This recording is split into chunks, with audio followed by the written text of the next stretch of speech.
I gotta ask you to take your seats because our special visitor is here via Skype from Hawaii.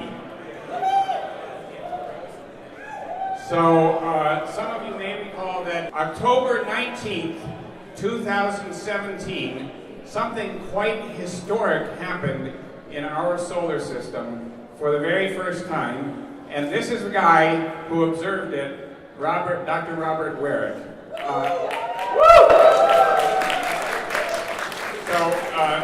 Robert, we are here at the March meeting of the American Physical Society in Los Angeles.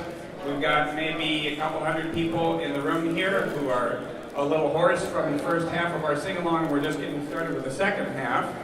And we're about to sing a song about this thing that Robert discovered.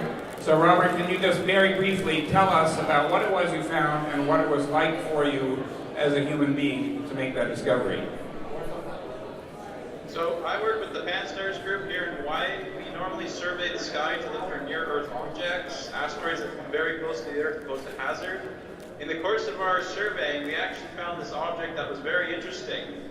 When we first saw it, its motion didn't exactly make sense. It wasn't exactly you might predict that an asteroid would move. And upon further investigation, it became clear that this was actually something from outside our solar system, which we had never seen before.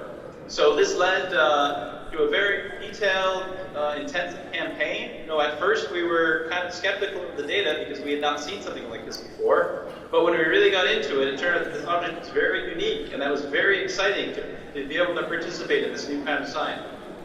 So, because this, I think you guys understood, this is the first time that an object from another solar system has entered our solar system. Is that right, Robert? Yes, that's correct. We've never seen an interstellar Haverford before. So it's really pretty cool. And so we have this pretty cool song that we're going to sing about it, the Oumuamua Flyby Carol. And this is going to be led by Professor Robert Selinger. Set to the tune, I Want a Hippopotamus for Christmas. So hopefully Robert can stay on the line while we sing this. I'm going to try to bring up the lyrics and hopefully Robert can still at least hear us.